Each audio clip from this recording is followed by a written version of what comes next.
ਹਾਜ਼ਰ ਹੈ ਜੱਜ ਦਾ ਵਿਚਾਰ। ਸਤਿ ਸ਼੍ਰੀ ਅਕਾਲ ਜੀ, ਤੁਸੀਂ ਪ੍ਰਾਈਮ ਏਸ਼ੀਆ ਟੈਲੀਵਿਜ਼ਨ ਦੇਖ ਰਹੇ ਹੋ ਦੋਸਤੋ। ਮੈਂ ਹਾਂ ਸਵਰਨ ਸਿੰਘ ਟਹਿਣਾ ਤੇ ਹਰ ਰੋਜ਼ ਦੀ ਤਰ੍ਹਾਂ ਹੀ ਪ੍ਰੋਗਰਾਮ ਚੱਜ ਦਾ ਵਿਚਾਰ ਪੇਸ਼ ਕਰਨ ਦਾ ਵੇਲਾ ਹੋ ਗਿਆ।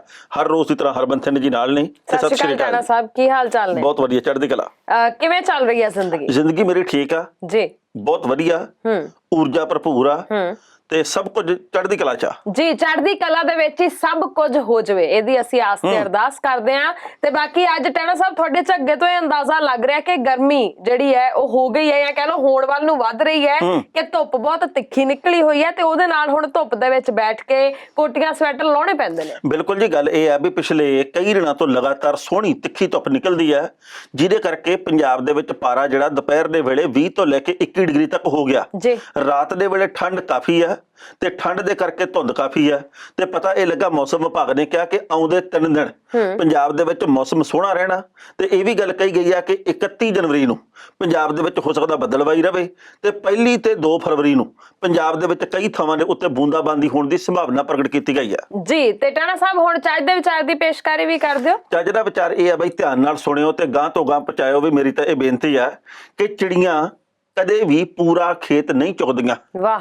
ਚਿੜੀਆਂ ਕਦੇ ਵੀ ਪੂਰਾ ਖੇਤ ਨਹੀਂ ਚੁਗਦੀਆਂ, ਸਾਰੇ ਬੀਜ ਨੂੰ ਚੁੱਕ ਕੇ ਨਹੀਂ ਜਾਂਦੀਆਂ।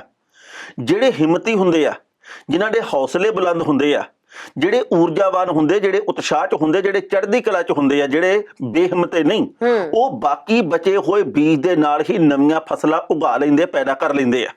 ਇਹ ਸਾਨੂੰ ਭੇਜਿਆ ਹੈਗਾ ਚੱਜ ਦਾ ਵਿਚਾਰ ਬੇਦੀ ਮੀਰਪੁਰੀ ਹੋਰਾਂ ਨੇ ਤੇ ਇਸ ਗੱਲ ਦੇ ਵਿੱਚੋਂ ਸਾਰੀ ਗੱਲ ਹੀ ਨਿਕਲਦੀ ਆ ਵੀ ਜਿਹੜੇ ਇਸ ਵਕਤ ਸੋਚਦੇ ਵੀ ਢਹਿੰਦੀ ਕਲਾ ਦੇ ਵਿੱਚ ਚਲੇ ਗਏ ਆ, ਹੁਣ ਸਾਡੇ ਕੋਲੇ ਕੀ ਰਹਿ ਗਿਆ, ਹੁਣ ਤਾਂ ਵਾਪਸੀ ਦੇ ਉੱਤੇ ਸ਼ੁਰੂ ਹੋ ਗਏ ਲੋਕ। ਐਡੀ ਕੋਈ ਵੀ ਗੱਲ ਨਹੀਂ ਹੋਏਗੀ, ਸਭ ਕੁਝ ਚੜ੍ਹਦੀ ਕਲਾ ਦੇ ਵਿੱਚ ਹੋ ਜਾਊਗਾ। ਪਰ ਇੱਕ ਗੱਲ ਚੇਤੇ ਰੱਖਿਓ, ਲੋਕ ਅੰਦੋਲਨ ਲੋਕਾਂ ਦਾ ਅੰਦੋਲਨ ਹੁੰਦਾ ਜੀ। ਜਿੰਨੀ ਦੇਰ ਤੱਕ ਲੋਕ ਬੈਠੇ ਰਹਿਣਗੇ ਇਹ ਅੰਦੋਲਨ ਆ। ਜਦੋਂ ਲੋਕ ਹੀ ਉੱਠ ਕੇ ਆ ਗਏ ਤੇ ਅੰਦੋਲਨ ਖਤਮ। ਕੋਈ ਅੰਦੋਲਨ ਚੀਜ਼ ਦਾ ਨਾਂ ਥੋੜੀ ਆ, ਲੋਕਾਂ ਦੇ ਸਮੂਹ ਦਾ ਨਾਂ ਲੋਕ ਅੰਦੋਲਨ ਆ। ਇਸ ਕਰਕੇ ਪਿੰਡਾਂ ਦੇ ਵਿੱਚ ਜੇਕਰ ਇਹ ਜ਼ਿੰਮੇਵਾਰੀ ਨਿਭਾਈ ਜਾਵੇ, ਮੰਨ ਲਓ ਤੁਹਾਡੇ ਪਿੰਡ ਦੇ ਵਿੱਚੋਂ 5 ਟਰਾਲੀਆਂ ਗਈਆਂ, ਸਾਡੇ ਪਿੰਡ ਦੇ ਵਿੱਚੋਂ 4 ਟਰਾਲੀਆਂ ਗਈਆਂ, ਕਿਸੇ ਦੇ ਪਿੰਡ ਚੋਂ 10 ਟਰਾਲੀਆਂ ਗਈਆਂ, ਉਹਨਾਂ ਨੂੰ ਚਾਹੀਦਾ ਉਹਨਾਂ ਪਿੰਡਾਂ ਦੀਆਂ ਪੰਚਾਇਤਾਂ ਨੂੰ, ਲੋਕਾਂ ਨੂੰ, ਕਮੇਟੀਆਂ ਨੂੰ ਜ਼ਿੰਮੇਵਾਰੀ ਨਿਭਾਉਣੀ ਵੀ ਜੇਕਰ ਉੱਥੋਂ 50 ਬੰਦਿਆਂ ਦੇ ਵਿੱਚੋਂ 10 ਵਾਪਸ ਆ ਰਹੇ ਆ, ਇਧਰੋਂ 10 ਭੇਜਣ ਦਾ ਪ੍ਰੋਗਰਾਮ ਬਣਾਇਆ ਜਾਵੇ। ਜੇ 2 ਟਰਾਲੀਆਂ ਆਉਂਦੀਆਂ, 2 ਇਧਰੋਂ ਭੇਜਣ ਦਾ ਪ੍ਰੋਗਰਾਮ ਬਣਾਇਆ ਜਾਵੇ। ਜੇ ਆਪਾਂ ਇਕੱਲੇ ਇਹ ਗੱਲ ਕਹੀ ਜਾਵਾਂਗੇ ਜੀ ਕਿ ਉਹ ਤਾਂ ਆ ਰਹੇ ਆ, ਉਹ ਤਾਂ ਹੁਣ ਆ ਰਹੇ ਆ, ਉਹ ਤਾਂ ਹੁਣ ਆ ਰਹੇ ਆ, ਇਦਾਂ ਮਸਲਾ ਨਹੀਂ ਹੱਲ ਹੋਣਾ। ਹੁਣ ਵੱਧ ਜ਼ਿੰਮੇਵਾਰੀ ਹੈ। ਸ਼ਾਇਦ ਤੁਹਾਨੂੰ ਚੇਤੇ ਹੋਵੇ 26 ਤਰੀਕ ਤੋਂ ਪਹਿਲਾਂ ਮੈਂ ਇੱਕ ਵਾਰੀ ਇਹ ਗੱਲ ਕਹੀ ਸੀ ਕਿ 27 ਤੋਂ ਸਾਡੀ ਜ਼ਿੰਮੇਵਾਰੀ ਅਸਲ ਵਧਣੀ ਆ। ਪ੍ਰੀਖਿਆ ਸਾਡੀ 27 ਤੋਂ ਸ਼ੁਰੂ ਹੋਣੀ ਆ। ਉਦੋਂ ਇਹ ਨਹੀਂ ਸੀ ਪਤਾ ਵੀ ਕੋਈ ਹਿੰਸਾ ਵੀ ਹੋ ਜਾਣੀ ਆ, ਕੁਝ ਇਹੋ ਜਿਹਾ ਵੀ ਹੋ ਜਾਣਾ। ਉਦੋਂ ਮੇਰੇ ਕਹਿਣ ਦਾ ਮਤਲਬ ਇਹ ਸੀਗਾ ਕਿ 26 ਦੇ ਪ੍ਰਤੀ ਸਾਡਾ ਉਤਸ਼ਾਹ ਬਹੁਤ ਆ, ਪਰ ਕੀ ਅਸੀਂ 27 ਨੂੰ ਵੀ ਉੱਥੇ ਟਿਕੇ ਰਹਿੰਦੇ ਕਿ ਨਹੀਂ? ਹਾਲਾਤ ਭਾਵੇਂ ਬਦਲ ਗਏ ਆ, ਪਰ ਟਿਕੇ ਰਹਿਣ ਦਾ ਨਾ ਅੰਦੋਲਨ ਆ। ਦੇਖੋ ਗੱਲ ਇਹ ਹੈ ਟਹਿਣਾ ਸਾਹਿਬ, ਸਾਰੀਆਂ ਗੱਲਾਂ ਇੱਕ ਬੰਨੇ, ਦੇਖੋ ਜੋ ਵੀ ਹੋਇਆ ਉਹਦਾ ਅਫਸੋਸ ਹੈ, ਉਹ ਨਹੀਂ ਹੋਣਾ ਚਾਹੀਦਾ ਸੀ। ਕਿਤੇ ਨਾ ਕਿਤੇ ਕਿਸਾਨੀ ਅੰਦੋਲਨ ਦੇ ਵਿੱਚ ਇਹ ਸਾਰਾ ਕੁਝ ਹੋਣਾ ਇਹ ਪਚਦਾ ਨਹੀਂ ਹੈ, ਹਨਾ। ਪਰ ਗੱਲ ਇਹ ਹੈ ਕਿ ਇਹੀ ਤਾਂ ਅਸਲ ਮੌਕਾ ਹੈ ਜਦੋਂ ਸਾਨੂੰ ਪਤਾ ਲੱਗੇਗਾ ਵੀ ਅਸੀਂ ਏਕੇ ਦੇ ਵਿੱਚ ਕਿਵੇਂ ਰਹਿਣਾ ਹੈ। ਇਹੀ ਤਾਂ ਅਸਲ ਮੌਕਾ ਹੈ ਜਦੋਂ ਸਾਨੂੰ ਇੱਕ ਦੂਜੇ ਦੀ ਵਧੇਰੇ ਲੋੜ ਹੈ। ਇਹੀ ਤਾਂ ਉਹ ਸਮਾਂ ਹੈ ਜਦੋਂ ਸਾਡਾ ਇੱਕ ਦੂਜੇ ਨੂੰ ਹੌਸਲਾ ਦੇਣਾ ਬਣਦਾ ਵੀ ਕੋਈ ਗੱਲ ਨਹੀਂ, ਜਿਹੜਾ ਸਮਾਂ ਲੰਘ ਗਿਆ ਉਹ ਲੰਘ ਗਿਆ, ਹੁਣ ਆਪਾਂ ਅਗਲੇ ਸਮੇਂ ਬਾਰੇ ਸੋਚੀਏ ਵੀ ਆਪਾਂ ਉਹਨੂੰ ਸੁਨਹਿਰਾ ਕਿਵੇਂ ਬਣਾਉਣਾ ਹੈ, ਅਸੀਂ ਆਪਣੇ ਹੱਕ ਕਿਵੇਂ ਲੈਣੇ ਨੇ, ਅਸੀਂ ਆਪਣੀ ਜਿਸ ਚਾਲ ਦੇ ਨਾਲ ਤੁਰੇ ਸੀ ਉਸ ਚਾਲ ਨੂੰ ਅੱਗੇ ਕਿਵੇਂ ਵਧਾਉਣਾ ਹੈ ਨਾ। ਹੁਣ ਠੀਕ ਹੈ, ਜੋ ਹੋ ਗਿਆ ਉਹਦਾ ਅਫਸੋਸ ਹੈ, ਪਰ ਅੱਗੇ ਵਧਣਾ ਵੀ ਤਾਂ ਜ਼ਿੰਦਗੀ ਦਾ ਨਾਮ ਹੈ। ਉਹ ਕਿਸਾਨ ਨਹੀਂ ਸੀ, ਉਹ ਹੁੱਲੜਬਾਜ਼ ਸੀ। ਤੇ ਜੇਕਰ ਉਹ ਕਿਸਾਨ ਹੁੰਦੇ ਤਾਂ ਉਹਨਾਂ ਦੀ ਪਛਾਣ ਹੁੰਦੀ ਵੀ ਇਹ ਕਿਹੜੀ ਧਿਰ ਨਾਲ ਜੁੜੇ ਹੋਏ ਆ, ਕਿਹੜੀ ਜਥੇਬੰਦੀ ਦੇ ਆ, ਕਿਹੜੇ ਪਿੰਡ ਦੇ ਵਿੱਚੋਂ ਆਏ ਆ। ਉੱਥੇ ਤਾਂ ਕੋਈ ਲੱਭਦਾ ਹੀ ਨਹੀਂਗਾ। ਜਿਨ੍ਹਾਂ ਨੇ ਵੀ ਹੁੱਲੜਬਾਜ਼ੀ ਕੀਤੀ ਆ, ਜੋ ਕੁਝ ਵੀ ਕੀਤਾ, ਉਹਨਾਂ ਦੇ ਵਿੱਚੋਂ ਕੋਈ ਵੀ ਹੁਣ ਲੱਭਦਾ ਨਹੀਂ। ਉਹ ਸਾਰੇ ਦੇ ਸਾਰੇ ਲੁਕ ਗਏ ਆ। ਮਤਲਬ ਇਹ ਆ ਕਿ ਉਹ ਹੁੱਲੜਬਾਜ਼ੀ ਸੀਗੇ। ਜਿਹੜੇ ਹੁਣ ਅਸਲ ਕਿਸਾਨ ਆ ਉਹ ਬੈਠੇ ਆ, ਛਾਨਣਾ ਲੱਗ ਗਿਆ, ਬੂਰਾ ਨਿਕਲ ਗਿਆ, ਦਾਣੇ ਹੁਣ ਰਹਿ ਗਏ ਆ। ਬਿਲਕੁਲ ਸਹੀ। ਤੇ ਇਹ ਦਾਣੇ ਜਿਹੜੇ ਉਹ ਚੰਗੇ ਦਾਣੇ ਨੇ। ਹੁਣ ਅਸਲ ਦੇ ਵਿੱਚ ਪਤਾ ਲੱਗੇਗਾ ਕਿ ਕਿੰਨਾ ਲੋਕਾਂ ਨੂੰ ਆਪਣੇ ਹੱਕਾਂ ਦੀ ਵਾਕਈ ਕਹਿ ਲੋ ਵੀ ਲੋੜ ਹੈ, ਕਿਹੜੇ ਲੋਕ ਆਪਣੇ ਹੱਕਾਂ ਬਾਰੇ ਸੋਚਦੇ ਨੇ, ਹਨਾ। ਹੁਣ ਅਸਲ ਦੇ ਵਿੱਚ ਪਤਾ ਲੱਗੇਗਾ ਕਿ ਅੰਦੋਲਨ ਨੂੰ ਅੱਗੇ ਵਧਾਉਣ ਦੇ ਵਿੱਚ ਕਿਹੜੇ ਲੋਕਾਂ ਦੀ ਰੁਚੀ ਪਹਿਲਾਂ ਤੋਂ ਸੀ। ਦੇਖੋ ਅੰਦੋਲਨ ਦੇ ਵਿੱਚ, ਭੀੜ ਦੇ ਵਿੱਚ, ਜਾਂ ਵੈਸੇ ਵੀ ਆਪਾਂ ਜਦੋਂ ਗੱਲ ਕਰੀਏ ਤਾਂ ਕੋਈ ਕਹਿੰਦੇ ਹੁੰਦੇ ਨਾ ਵੀ ਭੀੜ ਦਾ ਕੋਈ ਮੂੰਹ ਨਹੀਂ ਹੁੰਦਾ, ਕੋਈ ਵੀ ਉਹਦਾ ਚਿਹਰਾ ਨਹੀਂ ਹੁੰਦਾ, ਹਨਾ। ਅੰਦੋਲਨ ਦੇ ਵਿੱਚ ਵੀ ਬਹੁਤ ਤਰ੍ਹਾਂ ਦੇ ਲੋਕ ਜਿਹੜੇ ਉਹ ਆਏ ਤੇ ਹੁਣ ਉਹ ਲੋਕ ਜਿਹੜੇ ਆ ਉਹਨਾਂ ਦੀ ਪਛਾਣ ਹੋ ਚੁੱਕੀ ਹੈ ਤੇ ਉਹ ਪਾਸੇ ਹੋ ਗਏ ਨੇ। ਹੁਣ ਅਸਲ ਦੇ ਵਿੱਚ ਕਿਸਾਨ ਬੈਠੇ ਨੇ। ਹੁਣ ਅਸਲ ਵਾਲੇ ਉਹ ਕਿਸਾਨ ਨੇ ਜਿਹੜੇ ਆਪਣੇ ਹੱਕਾਂ ਦੀ ਗੱਲ ਕਰ ਰਹੇ ਨੇ। ਤੁਹਾਡਾ ਚੱਜ ਦਾ ਵਿਚਾਰ ਕਿਹੜਾ ਇਹ ਦੱਸੋ ਜੀ। ਟਹਿਣਾ ਸਾਹਿਬ ਅੱਜ ਕੋਈ ਚੱਜ ਦਾ ਵਿਚਾਰ ਨਹੀਂ ਹੈ। ਠੀਕ ਆ। ਮੈਂ ਸਹੀ ਤੇ ਸਾਫ਼ ਸਪਸ਼ਟ ਜੇ ਗੱਲ ਦੱਸਾਂ, ਇਹ ਸੱਚੀ ਗੱਲ ਹੈ ਕਿ ਮਨ ਦੇ ਉੱਪਰ ਬਹੁਤ ਕੁਝ ਬੀਤਿਆ, ਜੋ ਕੁਝ ਵੀ ਹੋਇਆ ਉਹਦੇ ਨਾਲ ਬਹੁਤ ਕੁਝ ਸੋਚਣ ਦੇ ਲਈ ਤੁਸੀਂ ਮਜਬੂਰ ਹੋਏ ਹੋ। ਹਰ ਇੱਕ, ਮੈਨੂੰ ਲੱਗਦਾ ਜਿੰਨੇ ਵੀ ਲੋਕ ਮਿੱਟੀ ਨਾਲ ਜੁੜੇ ਹੋਏ ਨੇ ਉਹਨਾਂ ਸਾਰਿਆਂ ਦੇ ਮਨ ਦੇ ਵਿੱਚ ਕਈ ਤਰ੍ਹਾਂ ਦੇ ਵਿਚਾਰ ਜਿਹੜੇ ਉਹ ਚੱਲ ਰਹੇ ਨੇ, ਪਰ ਠੀਕ ਹੈ ਜੋ ਹੋ ਗਿਆ, ਆਪਾਂ ਨੂੰ ਹੁਣ ਅੱਗੇ ਵਧਣਾ ਚਾਹੀਦਾ। ਬਿਲਕੁਲ ਸਹੀ। ਜੱਜ ਦਾ ਵਿਚਾਰ। ਹਰਮਨ ਜੀ, ਕੱਲ ਨਾ ਮੇਰੀ ਇੱਕ ਬਜ਼ੁਰਗ ਦੇ ਨਾਲ ਗੱਲ ਹੋਈ। ਉਹ ਬਜ਼ੁਰਗ ਬੜਾ ਰੋਇਆ, ਉਹਦੀਆਂ ਅੱਖਾਂ ਭਰ ਆਈਆਂ, ਗਿੱਲੀਆਂ ਹੋ ਗਈਆਂ ਉਹਦੀਆਂ ਅੱਖਾਂ, ਇੱਥੋਂ ਪਰਲ ਪਰਲ ਉਹਦੇ ਅਥਰੂ ਵਗ ਰਹੇ ਆ। ਮੈਂ ਬਾਪੂ ਜੀ ਨੂੰ ਪੁੱਛਿਆ, ਮੈਂ ਕਿਹਾ ਬਾਪੂ ਗੱਲ ਕੀ ਹੋ ਗਈ, ਵੀ ਤੁਹਾਡੇ ਕਿੰਨੇ ਬੰਦੇ ਗਏ ਸੀਗੇ ਅੰਦੋਲਨ ਦੇ ਵਿੱਚ? ਕਹਿੰਦਾ ਪੁੱਤ ਮੈਂ ਬਿਲਕੁਲ ਨਹੀਂ ਗਿਆ, ਬੜੀ ਸਾਫ਼ ਤੇ ਸਪਸ਼ਟ ਗੱਲ ਆ। ਮੈਂ ਉਹਨਾਂ ਨੂੰ ਅਗਲਾ ਸਵਾਲ ਕੀਤਾ, ਮੈਂ ਕਿਹਾ ਬਾਪੂ ਜੀ ਵੈਸੇ ਕੋਈ ਯੋਗਦਾਨ ਆਪਾਂ ਉੱਥੇ ਪਾਇਆ? ਕਹਿੰਦਾ ਪੁੱਤ ਮੈਂ ਇੱਛਾਵਾਂ ਦਾ ਪਾਇਆ, ਮੈਂ ਅਰਦਾਸ ਦਾ ਯੋਗਦਾਨ ਪਾਇਆ, ਮੇਰੇ ਕੋਲੇ ਕੋਈ ਪੈਸਾ ਤੇ ਧੇਲਾ ਹੈ ਨਹੀਂਗਾ ਵੀ ਮੈਂ ਕਹਿੰਦਾ ਜੀ ਮੈਂ 500 ਪਾਇਆ, ਮੈਂ 100 ਪਾਇਆ, ਮੈਂ 5000 ਪਾਇਆ। ਇਹ ਝੂਠੀ ਗੱਲ ਆ। ਪਰ ਕਹਿੰਦਾ ਮੈਨੂੰ ਇਉਂ ਲੱਗਦਾ ਮੈਂ ਲੁੱਟਿਆ ਗਿਆ। ਕਹਿੰਦਾ ਮੈਨੂੰ ਇਉਂ ਲੱਗਦਾ ਵੀ ਮੇਰੇ ਅੰਦਰੋਂ ਨਾ ਕੋਈ ਕਾਲਜਾ ਕੱਢ ਕੇ ਲੈ ਗਿਆ। ਬਾਪੂ ਕਹਿੰਦਾ ਵੀ ਮੈਨੂੰ ਇਉਂ ਲੱਗਦਾ ਵੀ ਮੈਂ ਜਿਉਂਦੇ ਜੀ ਮਰ ਗਿਆ, ਕਿਉਂਕਿ ਆਸ ਨਹੀਂ ਸੀ ਵੀ ਇਦਾਂ ਦਾ ਕੁਝ ਹੋ ਜਾਊਗਾ। ਜਿਨ੍ਹਾਂ ਨੇ ਵੀ ਇਹ ਕੀਤਾ, ਬਾਪੂ ਨੇ ਬਹੁਤ ਗੱਲਾਂ ਕਹੀਆਂ, ਜਿਵੇਂ ਸੁਭਾਵਿਕ ਤੌਰ ਤੇ ਕੀੜੇ ਪੈਣੇ ਉਹਨਾਂ ਦੇ, ਮਰ ਜਾਣ ਉਹ। ਮੈਂ ਉਹਨਾਂ ਬਾਪੂ ਦੀਆਂ ਗੱਲਾਂ ਨੂੰ ਸਮਝ ਕੇ ਨਾ ਮੈਂ ਸੱਚੀ ਮੁੱਚੀ ਭਾਵੁਕ ਹੋ ਗਿਆ ਵੀ ਯਾਰ ਇਹ ਇੱਕ ਆਮ ਇਨਸਾਨ ਦੀ ਵੇਦਨਾ।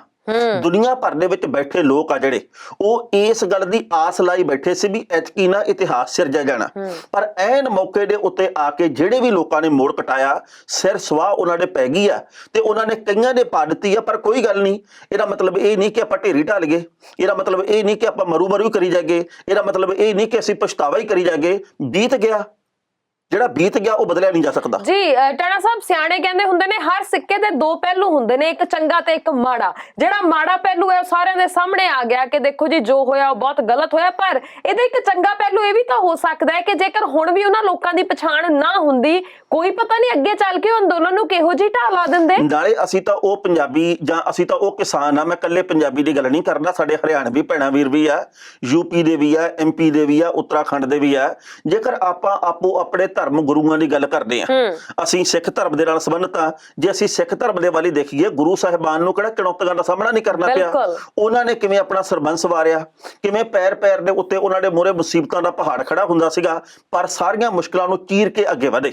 ਉਹਨਾਂ ਨੇ ਲੋਕਾਂ ਨੂੰ ਸੁਨੇਹਾ ਦਿੱਤਾ। ਇਵੇਂ ਬਾਕੀ ਧਰਮਾਂ ਨੂੰ ਮੰਨਣ ਵਾਲੇ ਲੋਕ ਆ ਜਿਹੜੇ, ਉਹ ਆਪੋ ਆਪਣੇ ਧਰਮ ਦੇ ਵੱਲ ਝਾਤ ਮਾਰ ਲੈਣ, ਕਿਸੇ ਨੂੰ ਪੋਲੇ ਪੈਰੀਂ ਕੁਝ ਨਹੀਂ ਮਿਲਿਆ, ਸਭ ਕੁਝ ਸੰਘਰਸ਼ ਕਰਕੇ ਹਾਸਲ ਹੋਇਆ। ਤੇ ਸੰਘਰਸ਼ ਕਰਨ ਲਈ ਆਪਾਂ ਘਰੋਂ ਨਿਕਲੇ ਆ, ਆਪਾਂ ਕਿਹੜਾ ਪਿਕਨਿਕ ਤੇ ਗਏ ਹੋਏ ਆ। ਜਦੋਂ ਅਸੀਂ ਸੰਘਰਸ਼ ਕਰਦੇ, ਕੁਝ ਕੁ ਲੋਕ ਗੱਦਾਰੀ ਕਰਨ ਵਾਲੇ ਵੀ ਹੁੰਦੇ ਆ, ਕੁਝ ਕੁ ਲੋਕ ਸੱਚੇ ਦਿਲੋਂ ਵੀ ਨਾਲ ਖੜਦੇ ਆ, ਕੁਝ ਕੁ ਲੋਕ ਬਸ ਬੱਲੇ ਬੱਲੇ ਫੋਕੀ ਵਾਲੇ ਹੁੰਦੇ ਆ, ਕੁਝ ਕੁ ਲੋਕ ਸਿਰ ਢਾਹ ਕੇ ਲੜਨ ਵਾਲੇ ਹੁੰਦੇ ਆ। ਜਦੋਂ ਲੋਕਾਂ ਦਾ ਇਕੱਠ ਬਹੁਤ ਵੱਡਾ ਹੋਵੇ ਤਾਂ ਸਾਰਿਆਂ ਦੀ ਸੋਚ ਇੱਕ ਨਹੀਂ ਹੁੰਦੀ। ਬਿਲਕੁਲ ਸਹੀ। ਕੋਈ ਪਤਾ ਨਹੀਂ ਸਾਡੇ ਵਿੱਚ ਰਹਿ ਕੇ ਇਹੋ ਜਿਹੇ ਲੋਕ ਜਿਹੜੇ ਆ ਉਹ ਕਿੰਨੀਆਂ ਕੁ ਸਾਡੀਆਂ ਜੜਾਂ ਵੱਢਦੇ, ਕਿੰਨੀਆਂ ਕੁ ਖਬਰਾਂ ਅੱਗੇ ਦੇ ਅੱਗੇ ਪਹੁੰਚਾਉਂਦੇ, ਕਿੰਨਾ ਕੁਛ ਕਰਦੇ, ਅਸੀਂ ਉਹਦਾ ਅੰਦਾਜ਼ਾ ਨਹੀਂ ਲਗਾ ਸਕਦੇ। ਸੋ ਮੈਂ ਤਾਂ ਇਹ ਮੰਨਦੀ ਆ ਵੀ ਇਹ ਚਲੋ ਇਸ ਵੇਲੇ ਦੀ ਇੱਕ ਖੂਬਸੂਰਤੀ ਇਹ ਰਹੀ, ਇਹ ਇੱਕ ਚੰਗਾ ਪੱਖ ਰਿਹਾ ਕਿ ਇਹਨਾਂ ਲੋਕਾਂ ਦੇ ਚਿਹਰੇ ਨੰਗੇ ਹੋ ਗਏ। ਸਾਨੂੰ ਪਤਾ ਲੱਗ ਗਿਆ ਕਿ ਅਸਲ 'ਚ ਸਾਡਾ ਆਪਣਾ ਕੌਣ ਹੈ ਤੇ ਅਸਲ 'ਚ ਬਗਾਨਾ ਕੌਣ ਹੈ, ਕੌਣ ਵਾਕਈ ਕਿਸਾਨੀ ਦੀ ਗੱਲ ਕਰ ਰਿਹਾ ਹੈ ਤੇ ਕੌਣ ਵਾਕਈ ਸਿਰਫ ਆਪਣੇ ਮੁਫਾਦਾਂ ਬਾਰੇ ਸੋਚ ਰਿਹਾ ਹੈ। ਸੋ ਇਹ ਆਪਾਂ ਹੁਣ ਸੋਚੀਏ ਕਿ ਜੋ ਲੰਘ ਗਿਆ ਉਹਦੇ ਬਾਰੇ ਠੀਕ ਹੈ, ਪਛਤਾਵਾ ਹੈ, ਪਰ ਅੱਗੇ ਦੀ ਰਣਨੀਤੀ ਸੋਹਣੀ ਹੋਣੀ ਚਾਹੀਦੀ ਹੈ ਤਾਂ ਜੋ ਵੱਧ ਤੋਂ ਵੱਧ ਲੋਕ ਜਿਹੜੇ ਨੇ ਉਹ ਨਾਲ ਜੁੜਨ, ਵੱਧ ਤੋਂ ਵੱਧ ਲੋਕਾਂ ਦੇ ਮਨਾਂ ਦੇ ਵਿੱਚ ਉਹੀ ਜਿਹੜੀ ਇੱਕ ਸੀਗਾ ਨਾ ਹੁਲਾਰਾ ਆਇਆ ਹੋਇਆ ਸੀ ਵੀ ਜਾਣਾ ਜਾਣਾ ਜਾਣਾ, ਅਸੀਂ ਆਪਣੇ ਹੱਕ ਲੈ ਕੇ ਆਉਣੇ ਨੇ, ਉਹ ਦੁਬਾਰਾ ਤੋਂ ਉਸ ਲੀਹ ਤੇ ਤੁਰਨ। ਮੇਰੀ ਨਾ ਇੱਕ ਕਲਾਕਾਰਾਂ ਨੂੰ ਵੀ ਬੇਨਤੀ ਹੈ ਵੀ ਬਹੁਤ ਸਾਰੇ ਕਲਾਕਾਰ ਪਹਿਲਾਂ ਜਾਂਦੇ ਰਹੇ ਆ, ਉਦੋਂ ਭਰੇ ਮੇਲੇ ਦੇ ਵਿੱਚ, ਆਪਾਂ ਭਰੇ ਅੰਦੋਲਨ ਦੇ ਵਿੱਚ ਜਾਂਦੇ ਰਹੇ ਆ, ਉਦੋਂ ਜਾਂਦੇ ਰਹੇ ਆ ਵੀ ਭਾਈ 10 ਮਿੰਟ ਗਏ, 20 ਮਿੰਟ ਗਏ, 2 ਘੰਟੇ ਗਏ, 2 ਦਿਨ ਗਏ। ਲੋੜ ਇਸ ਵਕਤ ਆ ਜਦੋਂ ਹੁਣ ਨਿਰਾਸ਼ਾ ਲੋਕਾਂ ਦੇ ਮਨਾਂ ਦੇ ਵਿੱਚ, ਹੁਣ ਨਿਕਲੋ ਘਰਾਂ ਦੇ ਵਿੱਚੋਂ, ਭਾਵੇਂ ਕੋਈ ਵੀ ਵੱਡਾ ਕਲਾਕਾਰ ਆ, ਕੋਈ ਛੋਟਾ ਕਲਾਕਾਰ ਆ, ਕਈ ਉੱਥੇ ਡਟੇ ਵੀ ਹੋਏ, ਜਾ ਵੀ ਰਹੇ ਆ। ਇਸ ਵਕਤ ਲੋੜ ਆ ਜਵਾਨੀ ਨੂੰ ਇਕਜੁੱਟ ਕਰਨ ਦੀ, ਲੋਕਾਂ ਦੇ ਵਿੱਚ ਊਰਜਾ ਭਰਨ ਦੀ, ਕਿਉਂਕਿ ਅਸੀਂ ਚੱਲਦੇ ਸਮਾਗਮ ਦੇ ਵਿੱਚ, ਚੱਲ ਰਹੇ ਅੰਦੋਲਨ ਦੇ ਵਿੱਚ ਤਾਂ ਬਹੁਤ ਵਾਰੀ ਹਾਜ਼ਰੀ ਲਵਾ ਲਈ ਆ। ਇਹ ਪ੍ਰੀਖਿਆ ਦੀ ਘੜੀ ਆ, ਸੂਈ ਦੇ ਨੱਕੇ ਦੇ ਵਿੱਚੋਂ ਨਿਕਲ ਕੇ ਜਾਣ ਵਾਲੀ ਗੱਲ ਆ। ਕੁਛ ਨਾ ਕੁਛ ਕਰਨਾ ਚਾਹੀਦਾ। ਬਿਲਕੁਲ ਸਹੀ। ਹਰਮਨ ਜੀ, ਕਿਸਾਨ ਯੂਨੀਅਨਾਂ ਜਿਹੜੀਆਂ, ਉਹਨਾਂ ਨੂੰ ਵੱਡੇ ਸੰਕਟ ਦਾ ਸਾਹਮਣਾ ਕਰਨਾ ਪੈ ਰਿਹਾ। ਕਈ ਕਿਸਾਨ ਆਗੂਆਂ ਦੇ ਉੱਤੇ ਪਰਚੇ ਵੀ ਦਰਜ ਹੋਏ ਆ। ਸਵਾਲ ਪਰ ਇੱਕ ਹੋਰ ਪੈਦਾ ਹੁੰਦਾ ਬਈ ਜਿਹੜੀਆਂ ਵੀਡੀਓ ਦੇ ਵਿੱਚ ਪੁਲਿਸ ਮੁਲਾਜ਼ਮ ਅਤਿਆਚਾਰ ਕਰ ਰਹੇ ਆ, ਜੀ ਉਹਨੂੰ ਅਸੀਂ ਕਿਹੜੀ ਗੱਲੋਂ ਦਰਕਿਨਾਰ ਕਰ ਰਹੇ ਹਾਂ? ਜਿਨ੍ਹਾਂ ਨੇ ਹੁੱਲੜਬਾਜ਼ੀ ਕੀਤੀ ਆ ਉਹਨਾਂ ਸਾਰਿਆਂ ਦੇ ਉੱਤੇ ਪਰਚੇ ਦਰਜ ਹੋਣ, ਕਿਸੇ ਨੂੰ ਕੋਈ ਇਤਰਾਜ਼ ਨਹੀਂ। ਪਰ ਜਿਹੜੇ ਪੁਲਿਸ ਮੁਲਾਜ਼ਮਾਂ ਨੇ ਡਾਂਗਾ ਭਰਾਈਆਂ, ਜਿਨ੍ਹਾਂ ਨੇ ਤਿਰੰਗੇ ਦਾ ਅਪਮਾਨ ਕੀਤਾ, ਜਿਹੜੇ ਕਿ ਡਾਂਗਾ ਮਾਰ ਰਹੇ ਆ, ਪੈਰਾਂ ਦੇ ਵਿੱਚ ਤਿਰੰਗੇ ਨੂੰ ਲਤਾੜ ਰਹੇ ਆ, ਉਹਨਾਂ ਦੇ ਉੱਤੇ ਕਾਰਵਾਈ ਕਿਉਂ ਨਹੀਂ ਕੀਤੀ ਜਾ ਰਹੀ? ਹੁਣ ਸਵਾਲਾਂ ਦਾ ਸਵਾਲ ਇਹ ਆ। ਲੰਘੇ ਕੱਲ ਜਦੋਂ ਦਿੱਲੀ ਦੇ ਪੁਲਿਸ ਕਮਿਸ਼ਨਰ ਨੇ ਪ੍ਰੈਸ ਕਾਨਫਰੰਸ ਕੀਤੀ ਨਾ, ਪੱਤਰਕਾਰਾਂ ਨੇ ਸਵਾਲ ਕੀਤਾ ਜੀ ਕਿ ਦੀਪ ਸਿੱਧੂ ਦੇ ਉੱਤੇ ਕੀ ਕਾਰਵਾਈ ਕਰ ਰਹੇ ਆ? ਉਹਨਾਂ ਨੇ ਸਵਾਲ ਹੀ ਪਲਟਤਾ। ਉਹਨਾਂ ਨੇ ਇਹ ਗੱਲ ਕਹੀ ਹੈ ਕਿ ਕਿਸਾਨ ਆਗੂ ਆ ਜਿਹੜੇ ਵੀ ਕਿਸਾਨ ਹੁੱਲੜਬਾਜ਼ ਆ, ਉਹਨਾਂ ਨੂੰ ਕਿਸੇ ਵੀ ਕੀਮਤ ਦੇ ਉੱਤੇ ਬਖਸ਼ਿਆ ਨਹੀਂ ਜਾਊਗਾ। ਇਹਦੀ ਹੁਣ ਪੜਤਾਲ ਅਸੀਂ ਸ਼ੁਰੂ ਕਰ ਦਿੱਤੀ ਹੈ। ਪਰ ਗੱਲ ਇਹ ਹੈ ਟਾਣਾ ਸਾਹਿਬ, ਦੇਖੋ ਆਪਾਂ ਇਹ ਸਾਰੇ ਜਣੇ ਜਾਣਦੇ ਆ ਕਿ ਜਦੋਂ ਤੱਕ ਕਿਸੇ ਨੂੰ ਕੋਈ ਵੀ ਗੱਲ ਜਿਹੜੀ ਪੂਰਨ ਤੌਰ ਤੇ ਪਤਾ ਨਾ ਲੱਗ ਜਾਵੇ, ਉਦੋਂ ਤੱਕ ਉਹਦੇ ਬਾਰੇ ਚ ਕੁਝ ਵੀ ਨਹੀਂ ਕਹਿਣਾ ਚਾਹੀਦਾ। ਵਾਰ-ਵਾਰ ਇਹ ਗੱਲ ਕਹੀ ਜਾ ਰਹੀ ਹੈ ਕਿਸਾਨਾਂ ਨੇ ਹਿੰਸਾ ਕੀਤੀ, ਕਿਸਾਨਾਂ ਨੇ ਹਿੰਸਾ ਕੀਤੀ। ਕਿਸਾਨ ਤਾਂ ਜਿਹੜਾ ਰੂਟ ਮੈਪ ਦੱਸਿਆ ਗਿਆ ਸੀ ਉਹਦੇ ਉੱਪਰ ਸੀ, ਉਹਨਾਂ ਨੇ ਕਿੱਥੇ ਹਿੰਸਾ ਕੀਤੀ? ਦੂਸਰੀ ਗੱਲ ਇਹ ਹੈ ਕਿ ਜੇਕਰ ਆਪਾਂ ਇਹ ਮੰਨਦੇ ਆ ਵੀ ਗਲਤੀ ਜਿਹੜੀ ਆ ਉਹਨਾਂ ਹੁੱਲੜਬਾਜ਼ਾਂ ਦੀ ਹੈ, ਤਾਂ ਪੁਲਿਸ ਦੀ ਗਲਤੀ ਵੀ ਤਾਂ ਬਰਾਬਰ ਦੀ ਹੈ। ਉਹਨਾਂ ਨੇ ਅੰਦਰ ਕਿਵੇਂ ਦਾਖਲ ਹੋਣ ਦਿੱਤਾ? ਬਹੁਤ ਸਾਰੇ ਸਵਾਲ ਇਹੋ ਜਿਹੇ ਨੇ ਜਿਨ੍ਹਾਂ ਦੇ ਜਵਾਬ ਹਾਲੇ ਵੀ ਨਹੀਂ ਲੱਭੇ ਤੇ ਸ਼ਾਇਦ ਲੱਭਣੇ ਵੀ ਹੈ ਨਹੀਂਗੇ। ਦੇਖੋ ਗੱਲ ਇਹ ਹੈ ਵੀ ਪੁਲਿਸ ਵੀ ਮੂਕ ਦਰਸ਼ਕ ਬਣ ਕੇ ਬੈਠੀ ਰਹੀ। ਜੇ ਪੁਲਿਸ ਬਾਕੀ ਰਾਵਾਂ ਦੇ ਉੱਪਰ ਹੰਝੂ ਗੈਸ ਦੇ ਗੋਲੇ ਸਿੱਟ ਸਕਦੀ ਸੀ, ਡਾਂਗਾ ਭਰਾ ਸਕਦੀ ਸੀ, ਗੋਲੀ ਚਲਾ ਸਕਦੀ ਸੀ, ਤਾਂ ਉੱਥੇ ਪੁਲਿਸ ਖੜੀ ਸਾਰਾ ਤਮਾਸ਼ਾ ਕਿਉਂ ਵੇਖ ਰਹੀ ਸੀ? ਤੇ ਜੇਕਰ ਉਹ ਤਮਾਸ਼ਾ ਨਾ ਦੇਖਦੀ ਤਾਂ ਫਿਰ ਇੰਨੇ ਵੱਡੇ ਪੱਧਰ ਦੇ ਉੱਤੇ ਨਾ ਪੱਖੀ ਪ੍ਰਚਾਰ ਨਹੀਂ ਸੀ ਹੋਣਾ। ਫਿਰ ਕਿਸਾਨ ਆ ਜਿਹੜੇ ਉਹ ਇਸ ਵਕਤ ਗੱਦਾਰ ਨਹੀਂ ਸੀ ਕਹੇ ਜਾਣੇ। ਫਿਰ ਕਿਸਾਨ ਆ ਜਿਹੜੇ ਉਹ ਅੱਤਵਾਦੀ ਨਹੀਂ ਸੀ ਕਹੇ ਜਾਣੇ। ਫਿਰ ਸਾਰੇ ਕਿਸਾਨਾਂ ਨੂੰ ਖਾਲਿਸਤਾਨੀ ਨਹੀਂ ਸੀ ਕਿਹਾ ਜਾਣਾ। ਇਸ ਕਰਕੇ ਉਹ ਕੱਛਾਂ ਦੇ ਵਿੱਚ ਦੇ ਕੇ ਹੱਥ ਤੇ ਇੱਕ ਪਾਸੇ ਖੜੇ ਰਹੇ ਤੇ ਬਾਅਦ ਦੇ ਵਿੱਚ ਹੁਣ ਇਹ ਗੱਲ ਕਹਿ ਰਹੇ ਆ ਕਿ ਜੀ ਹਮਨੇ तो बहुत सी नरमी बरती, अगर हम नरमी ना बरतते तो बहुत बड़ा नुकसान हो जाता। ਤੇ ਤੁਹਾਡੀ ਨਰਮੀ ਇਸ ਗੱਲ ਦੇ ਵਿੱਚ ਸੀ ਵੀ ਖੜੇ ਟਰੈਕਟਰ ਨੂੰ ਤੁਸੀਂ ਡਾਂਗਾ ਮਾਰ ਰਹੇ ਹੋ, ਤੁਸੀਂ ਜਿਹੜੇ ਬੇਕਸੂਰ ਲੋਕ ਨੇ ਜਿਹੜੇ ਚੁੱਪਚਾਪ ਜਾ ਰਹੇ ਨੇ ਉਹਨਾਂ ਤੇ ਹੰਝੂ ਗੈਸ ਦੇ ਗੋਲੇ ਸਿੱਟ ਰਹੇ ਹੋ। ਤੁਹਾਡੀ ਨਰਮੀ ਇਸ ਚੀਜ਼ ਦੇ ਵਿੱਚ ਸੀ ਕਿ ਤੁਸੀਂ ਤਿਰੰਗਾ ਪੱਟ-ਪੱਟ ਕੇ ਹੇਠਾਂ ਸੁੱਟ ਰਹੇ ਹੋ। ਕਿ ਉਹ ਤਿਰੰਗੇ ਦੀ ਬੇਅਦਬੀ ਨਹੀਂ ਹੈ? ਬਿਲਕੁਲ ਜੀ, ਤਿਰੰਗਾ ਉੱਥੇ ਲੱਗਾ ਸੀ ਜਿਹੜਾ ਉਹ ਬਿਲਕੁਲ ਉਵੇਂ ਹੀ ਆ। ਗੱਲ ਇਹ ਆ ਵੀ ਅਸੀਂ ਇਸ ਗੱਲ ਦੇ ਹੱਕ ਦੇ ਵਿੱਚ ਨਹੀਂ ਕਿ ਲਾਲ ਕਿਲੇ ਵੱਲ ਜਾਂਦੇ, ਕਿਉਂਕਿ ਇਹ ਜਿਹੜਾ ਦਿਨ ਸੀਗਾ ਇਹ ਲਾਲ ਕਿਲੇ ਵੱਲ ਜਾਣ ਦੇ ਲਈ ਮਿੱਥਿਆ ਨਹੀਂ ਸੀਗਾ। ਬਹੁਤ ਸਾਰੇ ਲੋਕ ਇਹ ਗੱਲ ਕਹਿ ਦਿੰਦੇ ਆਪਾਂ ਤਾਂ ਗੱਡ ਤੇ ਬਸ ਝੰਡੇ, ਆਪਾਂ ਤਾਂ ਫਤਿਹ ਕਰ ਦਿੱਤਾ ਮੋਰਚਾ। ਆਪਾਂ ਕਿਹੜਾ ਮੋਰਚਾ ਫਤਿਹ ਕਰ ਲਿਆ? ਆਪਾਂ ਨੂੰ ਇਹ ਸਪਸ਼ਟ ਕਰਨਾ ਪਊਗਾ ਵੀ ਅਸੀਂ ਕਿਹੜੀ ਗੱਲ ਲਈ ਉੱਥੇ ਗਏ ਸੀ। ਜੇ ਤਾਂ ਇਹ ਸਾਰਾ ਕੁਝ ਕਰਕੇ ਸਾਡਾ ਫਾਇਦਾ ਹੋਇਆ ਤਾਂ ਭਾਈ 2-3 ਵਾਰੀ ਫੇਰ ਜਾਓ, ਤੇ ਜੇ ਹੋਇਆ ਨੁਕਸਾਨ ਤੇ ਫਿਰ ਇਹ ਆ ਵੀ ਹੁਣ ਸਿਰ ਦੇ ਲੋ ਆਪਣੇ ਗੋਡਿਆਂ ਦੇ ਵਿੱਚ ਤੇ ਅਥਰੂ ਵਹਾਓ ਵੀ ਇੰਨੀ ਵੱਡੀ ਮੁਹਿੰਮ ਬਣੀ ਸੀ ਤੇ ਉਹਦਾ ਸੱਤਿਆਨਾਸ਼ ਆਪਾਂ ਕਰਕੇ ਰੱਖਤਾ। ਜੀ ਬਿਲਕੁਲ ਸਹੀ। ਔਰ ਗੋਦੀ ਮੀਡੀਆ ਨੂੰ ਇਹ ਸਵਾਲ ਮੈਂ ਵਾਰ-ਵਾਰ ਕਰਨਾ ਚਾਹੁੰਦੀ ਹਾਂ। ਠੀਕ ਹੈ, ਤੁਹਾਨੂੰ ਬਾਕੀ ਸਾਰਾ ਕੁਝ ਨਜ਼ਰ ਆ ਰਿਹਾ, ਤੁਸੀਂ ਉਹਦੇ ਬਾਰੇ ਚ ਗੱਲ ਕਰ ਰਹੇ ਹੋ, ਪਰ ਜੋ ਕੁਝ ਪੁਲਿਸ ਨੇ ਕੀਤਾ, ਜੋ ਕੁਝ ਉੱਥੇ ਆਮ ਲੋਕਾਂ ਦੇ ਨਾਲ ਹੋਇਆ, ਜੋ ਕੁਝ ਬੇਕਸੂਰ ਕਿਸਾਨਾਂ ਦੇ ਨਾਲ ਹੋਇਆ, ਤੁਸੀਂ ਉਹਨੂੰ ਦਰਕਿਨਾਰ ਨਹੀਂ ਕਰ ਸਕਦੇ। ਤੁਸੀਂ ਆਪਣੀ ਪੱਤਰਕਾਰਤਾ ਨਿਰਪੱਖ ਤਰੀਕੇ ਨਾਲ ਕਰੋ। ਜੇ ਤੁਸੀਂ ਗਲਤ ਹੁੰਦਾ ਹੋਇਆ ਦਿਖਾ ਰਹੇ ਹੋ ਤੇ ਜੋ ਆਮ ਲੋਕਾਂ ਨਾਲ ਗਲਤ ਹੋਇਆ ਤੁਸੀਂ ਉਹਦੇ ਬਾਰੇ ਚ ਵੀ ਚਰਚਾ ਕਰੋ। ਬਿਲਕੁਲ। ਇੱਕ ਹੋਰ ਬੜੀ ਮਹੱਤਵਪੂਰਨ ਗੱਲ ਹੈ ਬਈ ਨਾ, ਕਈ ਟੀਵੀ ਚੈਨਲ ਜਿਹੜੇ ਕਿ YouTube ਦੇ ਆ ਉਹ ਨਿਰਪੱਖ ਵੀ ਆ, ਬਹੁਤ ਵੱਡੇ ਜਿਹੜੇ ਆ, ਜਿਨ੍ਹਾਂ ਦੇ ਬਹੁਤ ਵੱਡੇ ਸਬਸਕ੍ਰਾਈਬਰ ਆ, ਜਿਨ੍ਹਾਂ ਦੇ ਕਈ ਮਿਲੀਅਨ ਵਿਊ ਹੁੰਦੇ ਆ, ਉਹਨਾਂ ਨੇ ਦਿਖਾਈਆਂ ਕੁਝ ਤਸਵੀਰਾਂ। ਦੇਖੋ ਭੀੜ ਦੇ ਵਿੱਚ ਸਾਰੇ ਲੋਕ ਇੱਕੋ ਜਿਹੇ ਨਹੀਂ ਹੁੰਦੇ। ਜਦੋਂ ਉੱਥੇ ਲਾਲ ਕਿਲੇ ਦੇ ਉੱਤੇ ਪਹੁੰਚ ਗਏ ਤਾਂ ਬਹੁਤ ਸਾਰੇ ਲੋਕ ਇਹ ਗੱਲ ਕਹਿ ਰਹੇ ਆ, ਉਹ ਏਦਾਂ ਨਾ ਕਰੋ ਯਾਰ, ਆਪਾਂ ਇਸ ਕੰਮ ਦੇ ਲਈ ਨਹੀਂ ਆਏ, ਉਹ ਨਾ ਕਰੋ, ਏਦਾਂ ਨਾ ਕਰੋ।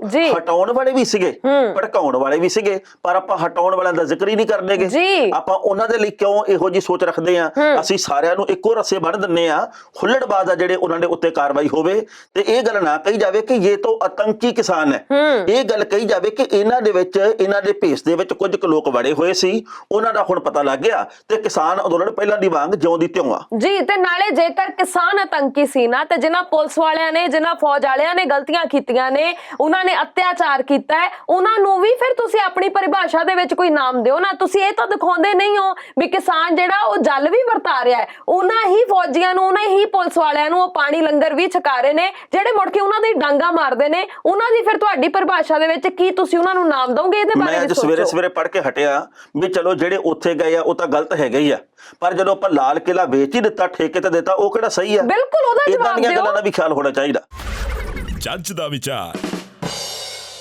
ਹਰਮਨ ਜੀ, ਰਾਤ ਦੇ ਵੇਲੇ ਦੀਪ ਸਿੱਧੂ ਲਾਈਵ ਹੋਇਆ। ਆਪਾਂ ਪਹਿਲਾਂ ਤਾਂ ਇਹ ਦੱਸਣਾ ਚਾਹੁੰਦੇ ਆ ਕਿ ਕਿਸਾਨ ਜਥੇਬੰਦੀਆਂ ਨੇ ਕਿਹਾ ਕਿ ਦੀਪ ਸਿੱਧੂ ਦਾ ਬਾਈਕਾਟ ਕੀਤਾ ਜਾਵੇ। ਸਰਵਣ ਸਿੰਘ ਭਦੇਰ ਤੇ ਪੰਨੂ, ਇਹ ਦੋਵੇਂ ਬੰਦੇ ਆ ਜਿਹੜੇ, ਤੇ ਇੱਕ ਤੀਜਾ ਦੀਪ ਸਿੱਧੂ ਆ, ਇਹਨਾਂ ਦੇ ਖਿਲਾਫ ਗੱਲ ਕਹੀ ਗਈ ਆ ਕਿ ਗਦਾਰ ਨਿਕਲੇ ਆ, ਇਹਨਾਂ ਨੇ ਕਿਸਾਨ ਅੰਦੋਲਨ ਨੂੰ ਭੰਨਿਆ ਤੋੜਿਆ। ਤੇ ਸਾਰੇ ਜਣੇ ਇਹ ਗੱਲ ਕਹਿ ਰਹੇ ਜੀ ਕਿ ਸਾਡੇ ਉੱਤੇ ਇਲਜ਼ਾਮਬਾਜ਼ੀ ਕੀਤੀ ਜਾ ਰਹੀ ਆ, ਅਸੀਂ ਤਾਂ ਕਿਸਾਨਾਂ ਦੇ ਹੱਕ ਦੇ ਵਿੱਚ ਆ, ਅਸੀਂ ਪਹਿਲਾਂ ਨਾਲੋਂ ਵੱਧ ਮਜ਼ਬੂਤੀ ਨਾਲ ਖੜੇ ਆ।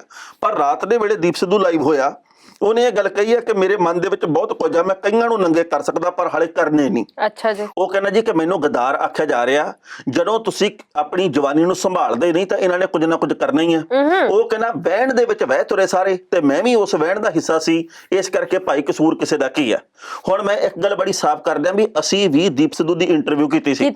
ਅਸੀਂ ਉਦੋਂ ਉਹੀ ਸਵਾਲ ਪੁੱਛੇ ਸੀ ਜਿਹੜੇ ਉਸ ਵਕਤ ਪੁੱਛਣੇ ਬਣਦੇ ਸੀ ਜੀ। ਅਸੀਂ ਹੋਰ ਵੀ ਬਹੁਤ ਸਾਰੇ ਲੋਕਾਂ ਦੀਆਂ ਇੰਟਰਵਿਊਜ਼ ਕਰਦੇ ਆ, ਜੇ ਮਹੀਨੇ ਬਾਅਦ 2 ਮਹੀਨੇ ਬਾਅਦ 4 ਮਹੀਨਿਆਂ ਬਾਅਦ ਉਹਦੇ ਉੱਤੇ ਕੋਈ ਦੋਸ਼ ਲੱਗਦਾ ਤੇ ਸਾਨੂੰ 4 ਮਹੀਨੇ ਪਹਿਲਾਂ ਉਹਦੇ ਬਾਰੇ ਕੀ ਪਤਾ ਵੀ ਭਾਈ ਉਹਨੇ ਕੀ ਕਰਨਾ। ਜਿਹੜੇ ਅੱਜ ਦੇ ਸਵਾਲ ਆ ਉਹ ਅੱਜ ਆ, ਜਿਹੜੇ ਕੱਲ ਦੇ ਸਵਾਲ ਹੋਣਗੇ ਉਹ ਕੱਲ ਆ, ਤੇ ਜੇਕਰ ਉਹ ਹੁਣ ਕਵੇ ਤਾਂ ਆਪਾਂ ਤਾਂ ਹੁਣ ਤਿੱਖੀ ਇੰਟਰਵਿਊ ਕਰਕੇ ਤੈਨੂੰ ਕੱਲਾ ਸਵਾਲ ਪੁੱਛ ਗਏ ਵੀ ਤੂੰ RSS ਦਾ ਬੰਦਾ ਖਵਾਉਣਾ, ਤੈਨੂੰ ਕਿਹਨੇ ਭਾਜਪਾ ਦੇ ਕਿਹੜੇ ਨੇਤਾ ਨੇ ਤੈਨੂੰ ਸਪੋਰਟ ਕੀਤੀ ਆ, ਤੂੰ ਟ੍ਰੇਨਿੰਗ ਕਿੱਥੋਂ ਲਈ ਆ, ਅੱਜ ਦੀ ਪ੍ਰਸੰਗ ਦੇ ਵਿੱਚ ਇਹ ਸਵਾਲ ਪੁੱਛਣੇ ਬਣਦੇ ਆ। ਪਰ ਗੱਲ ਇਹ ਆ ਵੀ ਉਹ ਕਹਿੰਦਾ ਵੀ ਨਹੀਂ ਇਹੋ ਜੀ ਕੋਈ ਗੱਲ ਨਹੀਂ ਹੈਗੀ, ਇਹ ਤਾਂ ਮੈਨੂੰ ਬਦਨਾਮ ਕੀਤਾ ਜਾ ਰਿਹਾ। ਜੇ ਮੈਂ ਗਦਾਰ ਆ ਤਾਂ ਫਿਰ ਤਾਂ ਸਾਰੇ ਲੋਕ ਜਿਹੜੇ ਉਧਰਲੇ ਪਾਸੇ ਗਏ ਸੀ ਉਹ ਗਦਾਰ ਹੈਗੇ ਆ। ਕਿਸਾਨ ਨੇਤਾਵਾਂ ਦੀਆਂ ਗਲਤੀਆਂ ਹੈਗੀਆਂ, ਉਹਨੇ ਕਈ ਤਰ੍ਹਾਂ ਦੀਆਂ ਗੱਲਾਂ ਬਾਤਾਂ ਕੀਤੀਆਂ। ਆਉਂਦੇ ਸਮੇਂ ਦੇ ਵਿੱਚ ਮੈਨੂੰ ਲੱਗਦਾ ਇਹ ਮੁੱਦਾ ਭਖੂਗਾ। ਗੱਲ ਇਹ ਹੈ ਟਾਣਾ ਸਾਹਿਬ, ਪਹਿਲੀ ਚੀਜ਼ ਇਹ ਕਿ ਜਦੋਂ ਤੁਸੀਂ ਸੱਚੇ ਹੋ, ਜੇ ਤੁਹਾਨੂੰ ਲੱਗਦਾ ਹੈ ਕਿ ਤੁਸੀਂ ਸਹੀ ਗੱਲ ਕਰ ਰਹੇ ਹੋ ਤਾਂ ਅੱਧੀ ਰਾਤ ਨੂੰ ਲਾਈਵ ਹੋਣ ਦਾ ਕੋਈ ਮਤਲਬ ਨਹੀਂ ਬਣਦਾ, ਤੁਸੀਂ ਦਿਨ ਵੇਲੇ ਲੋਕਾਂ ਦੇ ਨਾਲ ਗੱਲ ਕਰੋ। ਦੂਸਰੀ ਗੱਲ, ਲੋਕਾਂ ਨੇ ਤੁਹਾਨੂੰ ਭੱਜਦਿਆਂ ਨੂੰ ਵੀ ਵੇਖਿਆ, ਤੁਹਾਡੇ ਕੋਲ ਉਦੋਂ ਵੀ ਸਵਾਲਾਂ ਦੇ ਜਵਾਬ ਨਹੀਂ ਸੀ।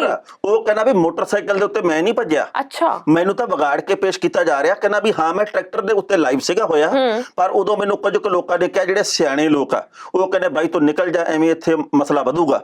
ਉਹ ਕਹਿੰਦਾ ਵੀ ਜੇ ਮੇਰੇ ਕੁੱਟ ਪੈਂਦੀ ਜਾਂ ਮੈਂ ਕਿਸੇ ਨੂੰ ਕੁੱਟ ਦਿੰਦਾ ਤੇ ਅਸੀਂ ਇਸ ਕੰਮ ਦੇ ਲਈ ਥੋੜੀ ਆਏ ਆ। ਮੈਂ ਉੱਥੋਂ ਨਿਕਲਣ ਦੇ ਵਿੱਚ ਭਲਾਈ ਸਮਝੀ ਆ, ਪਰ ਹਰ ਗੱਲ ਨੂੰ ਗਲਤ ਤਰੀਕੇ ਨਾਲ ਪੇਸ਼ ਕੀਤਾ ਜਾ ਰਿਹਾ। ਦੀਪ ਸਿੱਧੂ ਨੇ ਇਸ ਗੱਲ ਦਾ ਜ਼ਿਕਰ ਕੀਤਾ ਹੈ ਕਿ ਮੇਰੇ ਜਾਣ ਤੋਂ ਪਹਿਲਾਂ ਹੀ ਉੱਥੇ ਬਹੁਤ ਵੱਡੀ ਗਿਣਤੀ ਦੇ ਵਿੱਚ ਲੋਕ ਮੌਜੂਦ ਸੀ ਤੇ ਆਪਾਂ ਉੱਥੇ ਕੀ ਅੰਬ ਲੈਣ ਗਏ ਸੀ? ਆਪਾਂ ਨੂੰ ਕਿਹਨੇ ਕਿਹਾ ਸੀ ਉੱਥੇ ਜਾਣ ਦੇ ਲਈ? ਲੱਖਾਂ ਦੀ ਗਿਣਤੀ 'ਚ, ਹਜ਼ਾਰਾਂ ਦੀ ਗਿਣਤੀ 'ਚ ਲੋਕ ਹੋਣਗੇ, ਉਹ ਉਹਨਾਂ ਦਾ ਕੰਮ ਹੈ, ਉਹਨਾਂ ਨੇ ਗਲਤੀ ਕੀਤੀ। ਪਰ ਜਦ ਜੇ ਅਸੀਂ ਕਹਿੰਦੇ ਆ ਅਸੀਂ ਕਿਸਾਨ ਹਤੈਸ਼ੀ ਹਾਂ, ਤੇ ਫਿਰ ਜਦ ਸਾਡੇ ਕਿਸਾਨ ਆਗੂਆਂ ਨੇ ਕਿਹਾ ਕਿ ਆਪਾਂ ਉੱਧਰ ਨਹੀਂ ਜਾਣਾ, ਆਪਾਂ ਇੱਧਰ ਜਾਣਾ, ਤੇ ਫਿਰ ਆਪਾਂ ਉੱਧਰ ਕੀ ਕਰਨ ਗਏ ਸੀ? ਕਿ ਇਹਦਾ ਜਵਾਬ ਦੀਪ ਸਿੱਧੂ ਕੋਲ ਹੈ? ਬੇਸ਼ੱਕ ਜਿੰਨੇ ਮਰਜ਼ੀ ਉੱਤਰ ਦੇਗੇ, ਕੋਈ ਆਪਣੇ ਆਪ ਨੂੰ ਜਿੰਨਾ ਮਰਜ਼ੀ ਸਹੀ ਖਵਾਉਣ ਦੀ ਕੋਸ਼ਿਸ਼ ਕਰੇ ਵੀ ਭਾਈ ਮੈਂ ਤਾਂ ਸਹੀ ਕੀਤਾ, ਭਾਵੇਂ ਮੈਂ ਕੁਝ ਕਵਾਂ ਤੁਸੀਂ ਕੁਝ ਕਹੋ, ਕੋਈ ਹੋਰ ਕਹੀ ਜਾਵੇ, ਪਰ ਇਹ ਤਾਂ ਗੱਲ ਸੋਚਣੀ ਬਣਦੀ ਆ ਵੀ ਨੁਕਸਾਨ ਹੋਇਆ। ਬਿਲਕੁਲ ਸਹੀ। ਤੇ ਨੁਕਸਾਨ ਦੇ ਲਈ ਮੰਨਦਾ ਕੋਈ ਨਹੀਂਗਾ, ਪਰ ਹੋਇਆ ਤਾਂ ਹੈ ਨਾ, ਤੇ ਸਾਡੀਆਂ ਗਲਤੀਆਂ ਦੇ ਕਰਕੇ ਨੁਕਸਾਨ ਹੋਇਆ ਨਾ। ਜਿਹੜੇ ਲੋਕਾਂ ਨੇ, ਕਿਸੇ ਨੇ ਦਸਵੰਧ ਦੇ ਲਈ $10 ਭੇਜੇ, ਕਿਸੇ ਨੇ ਭੇਜਿਆ $100, ਕਿਸੇ ਨੇ ਬੂਟਾਂ ਲਈ ਭੇਜੇ, ਕਿਸੇ ਨੇ ਰੋਟੀ ਲਈ ਭੇਜੇ, ਕਿਸੇ ਨੇ ਕੋਟੀ ਸਵੈਟਰ ਲਈ ਭੇਜੇ, ਕਿਸੇ ਨੇ ਟੈਂਟ ਲਈ ਭੇਜਿਆ। ਉਹ ਸਾਰੇ ਲੋਕ ਆ ਜਿਹੜੇ ਇਸ ਵਕਤ ਮਾਯੂਸੀ ਦੇ ਵਿੱਚ ਆ, ਜਿਹੜੇ ਪੰਜਾਬ ਦੇ ਵਿੱਚੋਂ 100 ਰੁਪਈਆ 20 ਰੁਪਈਆ ਇਕੱਠੇ ਕਰਦੇ ਰਹੇ ਆ। ਉਹਨਾਂ ਲੋਕਾਂ ਦਾ ਕਸੂਰ ਕੀ ਆ? ਅਸੀਂ ਸਭ ਦੀਆਂ ਭਾਵਨਾਵਾਂ ਨੂੰ ਕੱਦੂਕਸ਼ ਕਰਕੇ ਰੱਖਤਾ, ਉਹਨਾਂ ਲੋਕਾਂ ਦੀਆਂ ਭਾਵਨਾਵਾਂ ਦੀ ਵੀ ਕਦੇ ਕਦਰ ਕਰ ਗਏ ਨਾ। ਬਿਲਕੁਲ ਸਹੀ। ਆਪਾਂ ਤਾਂ ਕਹਿੰਦੇ ਆ ਕਿ ਮੇਰਾ ਕਸੂਰ ਕੀ ਹੈ, ਬਾਕੀ ਸਾਰੇ ਵੀ ਤਾਂ ਉੱਥੇ ਹੀ ਸੀ। ਕਿਸਾਨ ਆਗੂ ਵੀ ਤਾਂ ਇਹੀ ਕਹਿ ਰਹੇ ਵੀ ਸਾਡਾ ਕੀ ਕਸੂਰ ਹੈ, ਅਸੀਂ ਤਾਂ ਆਪਣੇ ਹੱਕਾਂ ਲਈ ਇੱਥੇ ਬੈਠੇ ਸੀ, ਅਸੀਂ ਤੁਹਾਨੂੰ ਕਿਹਾ ਹੀ ਨਹੀਂ ਸੀ ਉੱਧਰ ਜਾਣ ਲਈ, ਤਾਂ ਆਪਾਂ ਉੱਧਰ ਕਿਉਂ ਗਏ? ਸੋ ਇਹ ਸਭ ਕੁਝ ਦਾ ਖਮਿਆਜ਼ਾ ਜਿਹੜਾ ਹੈ ਉਹ ਜਿਨ੍ਹਾਂ ਨੇ ਕੁਝ ਨਹੀਂ ਕੀਤਾ ਉਹਨਾਂ ਨੂੰ ਭੁਗਤਣਾ ਪੈ ਰਿਹਾ ਹੈ। ਜਿਹੜੇ 2 ਮਹੀਨਿਆਂ ਤੋਂ ਉੱਥੇ ਬੈਠੇ ਸੀ, ਜਿਨ੍ਹਾਂ ਨੂੰ ਇਹ ਆਸ ਸੀ ਕਿ ਅਸੀਂ ਆਪਣੇ ਹੱਕ ਲੈ ਕੇ ਜਾਵਾਂਗੇ, ਔਰ ਇਹ ਆਸ ਸਦਾ ਰਵੇ। ਅਸੀਂ ਕਹਿੰਦੇ ਆ ਕਿ ਉਹ ਹੱਕ ਆਪਣੇ ਲੈ ਕੇ ਜਾਣ। ਜੋ ਕੁਝ ਹੁਣ ਤਾਈਂ ਹੋ ਗਿਆ ਮਾੜਾ, ਉਹ ਦੁਬਾਰਾ ਕਦੇ ਨਾ ਦੁਹਰਾਇਆ ਜਾਏ। ਜਿਹੜੇ ਲੋਕ ਇਹ ਗੱਲ ਕਹਿੰਦੇ ਆ ਨਾ ਕਿ ਅਸੀਂ ਤਾਂ ਸੱਚੇ ਆ ਤੇ ਅਸੀਂ ਤਾਂ ਐ ਆ, ਉਹ ਤਾਂ ਜਾ ਕੇ ਕਈ ਉਹਨਾਂ ਦੇ ਵਿੱਚੋਂ ਹੋਟਲਾਂ ਦੇ ਕਮਰਿਆਂ 'ਚ ਸੌਂਦੇ ਆ ਜੀ।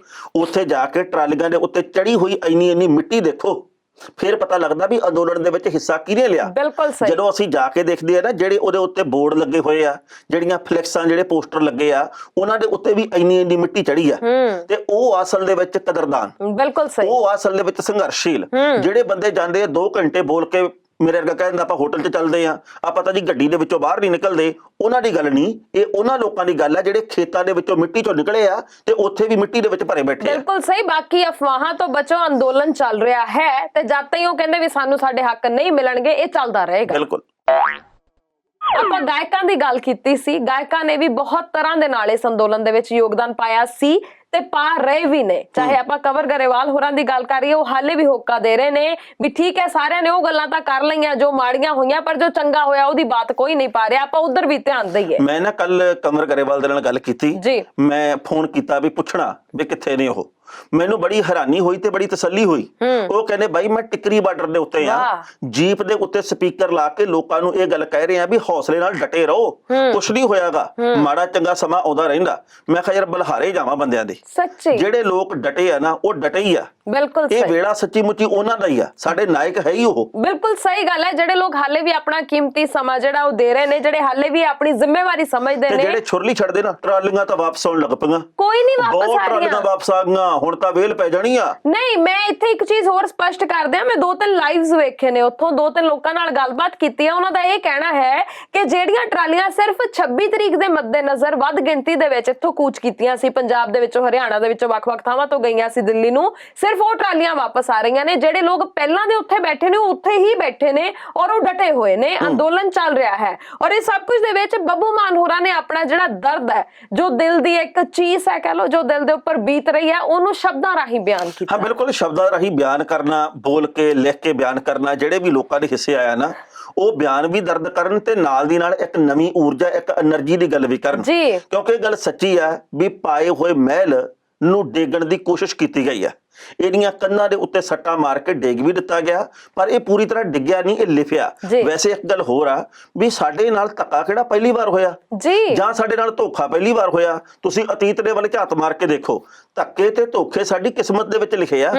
ਸਾਡੇ ਨਾਲ ਹਮੇਸ਼ਾ ਹੋਇਆ। ਕਿਸੇ ਨੇਤਾ ਨੂੰ ਚੁਣ ਲਓ ਤਾਂ ਵੀ ਧੋਖਾ, ਕਿਸੇ ਨੂੰ ਨਾ ਚੁਣੋ ਤਾਂ ਵੀ ਧੋਖਾ, ਚੁਣ ਕੇ ਵੀ ਧੱਕਾ ਤੇ ਨਾ ਚੁਣੇ ਤੋਂ ਵੀ ਧੱਕਾ, ਜਿਹਨੂੰ ਵੋਟ ਪਾਤੀ ਉਹਦਾ ਹੀ ਧੱਕਾ। ਇਹ ਸਾਡੀ ਕਿਸਮਤ ਦੇ ਵਿੱਚ ਲਿਖਿਆ, ਪਰ ਆਪਾਂ ਕਿਸਮਤ ਨੂੰ ਪਲਟਾਉਣਾ ਤੇ ਇਸ ਵਕਤ ਇਹ ਨਾ ਕਹੀਏ ਵੀ ਸਾਡੀ ਕਿਸਮਤ ਦੇ ਵਿੱਚ ਹੈ ਹੀ ਐ, ਸਾਡੇ ਭਾਗਾਂ 'ਚ ਹੀ ਆਏ ਆ। ਜੇ ਆਪਾਂ ਹੁਣ ਤਾਂ ਹੀ ਕਿਸਮਤ ਨਾਲ ਲੜਦੇ ਆਏ ਆ, ਜੇ ਹੁਣ ਤਾਂ ਹੀ ਧੱਕੇ ਦੇ ਖਿਲਾਫ ਲੜਦੇ ਆਏ ਆ, ਤਾਂ ਅੱਗੇ ਵੀ ਲੜਾਂਗੇ, ਕੋਈ ਬਹੁਤਾ ਫਰਕ ਨਹੀਂ ਹੈ।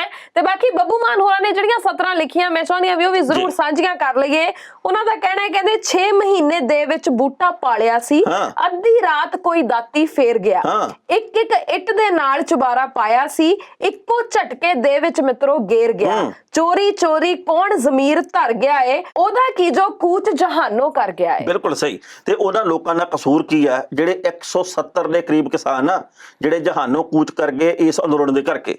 ਆਪਾਂ ਉਹਨਾਂ ਨੂੰ ਸ਼ਰਧਾਂਜਲੀ ਭੇਟ ਕਰਨੀ ਆ ਨਾ, ਇਸ ਕਰਕੇ ਡਟੇ ਰਹੋ। ਬਿਲਕੁਲ, ਜੇ ਅਸੀਂ ਚਾਹੁੰਦੇ ਆ ਵੀ ਸਾਡਾ ਜਿਹੜਾ 2.25 ਮਹੀਨੇ ਦਾ ਸੰਘਰਸ਼ ਆ ਜਿਹੜਾ ਬਾਰਡਰ ਦੇ ਉੱਤੇ ਬੈਠਿਆਂ ਦਾ, ਉਹ ਖਤਮ ਨਾ ਹੋਵੇ, ਫਿਰ ਡਟੇ ਰਹੋ। ਜੀ ਬਿਲਕੁਲ। ਨਾਲੇ ਜੋ ਵੀ ਇਹ ਹੋਇਆ ਤੇ ਜਿਨ੍ਹਾਂ ਨੇ ਵੀ ਇਹ ਕਰਵਾਇਆ, ਉਹਨਾਂ ਦਾ ਮਨਸੂਬਾ ਤਾਂ ਇਹ ਸੀ ਨਾ ਵੀ ਇਹਨਾਂ ਦਾ ਹੌਸਲਾ ਡਿੱਗਣਾ, ਇਹਨਾਂ ਦਾ ਏਕਾ ਤੋੜਨਾ, ਇਹਨਾਂ ਨੂੰ ਇੱਥੇ ਹੀ ਆਪਾਂ ਮਾਯੂਸ ਕਰਨਾ ਹੈ। ਤੇ ਜੇ ਆਪਾਂ ਇਹ ਸਾਰਾ ਕੁਝ ਕਰ ਦਿੱਤਾ ਤੇ ਉਹ ਕਾਮਯਾਬ ਹੋ ਜਾਣਗੇ, ਆਪਾਂ ਉਹਨਾਂ ਨੂੰ ਕਾਮਯਾਬ ਨਹੀਂ ਹੋਣ ਦੇਣਾ। ਆਪਾਂ ਆਪਣਾ ਹੌਸਲਾ ਵੀ ਬੁਲੰਦ ਰੱਖਣਾ, ਆਪਾਂ ਮਾਯੂਸੀ ਵੀ ਨਹੀਂ ਛੋਣ ਦੇਣੀ ਤੇ ਏਕਾ ਵੀ ਨਹੀਂ ਟੁੱਟਣ ਦੇਣਾ। ਆਪਾਂ ਇਕੱਠੇ ਜਿਵੇਂ ਪਹਿਲਾਂ ਡਟੇ ਸੀ ਉਵੇਂ ਡਟੇ ਰਹੀਏ। ਬਿਲਕੁਲ, ਇਸੇ ਕਰਕੇ ਅਸੀਂ ਪਹਿਲਾਂ ਗੱਲ ਕਹੀ ਹੈ ਵੀ ਜਿਹੜੇ ਮਸ਼ਹੂਰ ਲੋਕ ਆ ਨਾ, ਜਿਹੜੇ ਪਹਿਲਾਂ ਜਾਂਦੇ ਸੀ, ਉਹ ਅੱਜ ਵੀ ਜਾਣ। ਅਸੀਂ ਤਾਂ ਬੱਬੂ ਮਾਨ ਨੂੰ ਵੀ ਬੇਨਤੀ ਕਰਦੇ ਆ ਵੀ ਭਾਈ ਹੁਣ ਅੱਗੇ ਨਾਲੋਂ ਵੱਧ ਗੇੜੇ ਵਧਾ ਦਿੱਤੇ ਜਾਣ।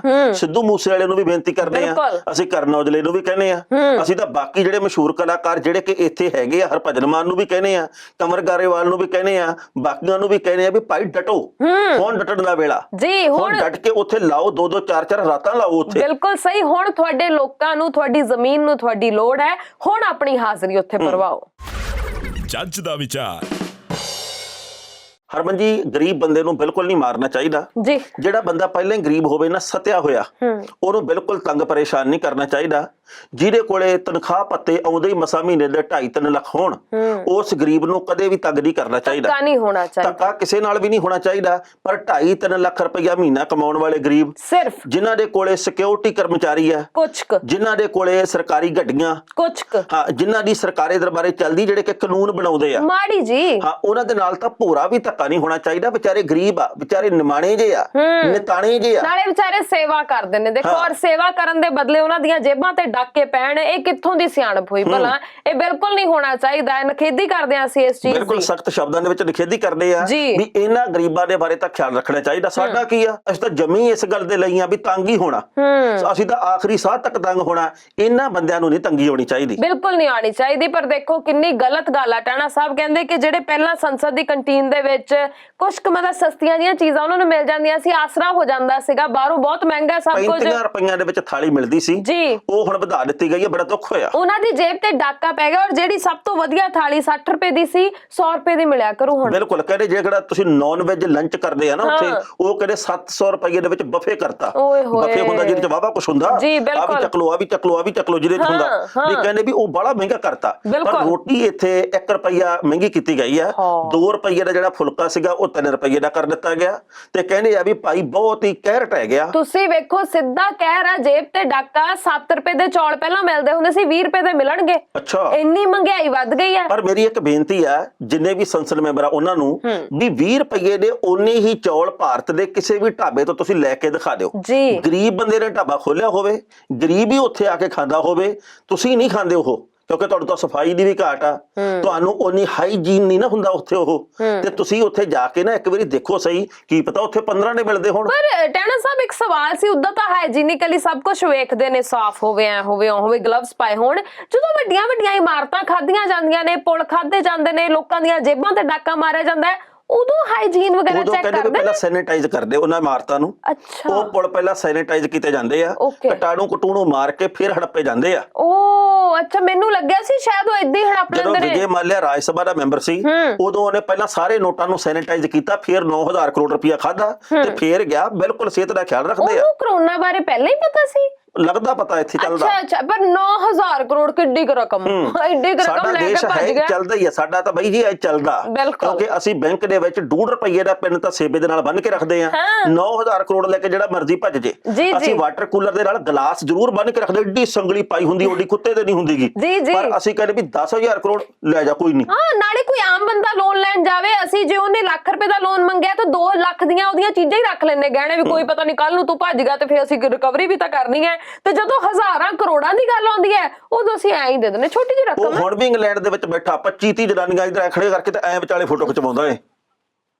ਜਦੋਂ ਫਿਰ ਅਗਲਾ ਲੈ ਕੇ ਗਿਆ ਹੋਵੇ, ਮਤਲਬ ਜੇਬ ਕਿਸੇ ਦੀ, ਹੱਥ ਆਪਣਾ ਹੋਵੇ ਵਿੱਚ, ਨੋਟ ਕਿਸੇ ਦੇ, ਖਰਚਣ ਵਾਲੇ ਆਪਾਂ ਹੋਈਏ, ਤਾਂ ਫਿਰ ਫੋਟੋਆਂ ਐਂ ਹੀ ਖਿਚਵਾ ਹੁੰਦੀਆਂ। ਬਿਲਕੁਲ ਜੀ, ਇਹ ਦੇਖੋ ਗਰੀਬ ਲੋਕਾਂ ਦੇ ਉੱਤੇ ਮਾਰ ਪੈ ਰਹੀ ਆ, ਬਾਹਰ ਵੀ ਤੇ ਅੰਦਰ ਵੀ। ਉਹ ਗਰੀਬ ਕੌਮਾਂ ਦੇ ਵਿੱਚ ਹੈ, ਪਰ ਸੰਸਦ ਦੀ ਕੰਟੀਨ ਆ ਜਿਹੜੀ, ਉਹਦੇ ਤੋਂ ਸਬਸਿਡੀ ਖਤਮ ਕਰ ਦਿੱਤੀ ਗਈ ਹੈ। ਆ 29 ਜਨਵਰੀ ਤੋਂ ਸੰਸਦ ਦੇ ਵਿੱਚ ਬਜਟ ਸੈਸ਼ਨ ਸ਼ੁਰੂ ਹੋਣਾ, ਜਿਹੜਾ ਕਿ 1 ਫਰਵਰੀ ਨੂੰ ਜਿਹੜਾ ਉਹ ਪੇਸ਼ ਹੋਣਾ ਬਜਟ। ਉਹਦੇ ਉੱਤੇ ਚਰਚਾ ਕਿਹੋ ਜਿਹੀ ਹੋਊਗੀ, ਰੱਬ ਜਾਣਦਾ ਕੀ ਬਣਨਾ ਕੀ ਨਹੀਂ ਬਣਨਾ। ਪਰ ਗੱਲ ਅਸਲ ਦੇ ਵਿੱਚ ਇਹ ਹੈ ਵੀ ਪਹਿਲਾਂ ਨਾ ਪਿਛਲੇ ਸਾਲ 17 ਕਰੋੜ ਰੁਪਏ ਦੀ ਸਬਸਿਡੀ ਮਿਲੀ ਇੱਥੇ। ਅੱਛਾ ਜੀ। ਤੇ ਕਹਿੰਦੇ ਆ ਵੀ ਹੁਣ ਆਪਾਂ ਦੇਸ਼ ਨੂੰ ਥੋੜਾ ਜਿਹਾ ਹੁਲਾਰਾ ਦੇਣਾ, ਇਸ ਕਰਕੇ ਇਹਨਾਂ ਦੀ ਰੋਟੀ ਪਾਣੀ ਮਹਿੰਗੀ ਕਰਤੀ ਆ।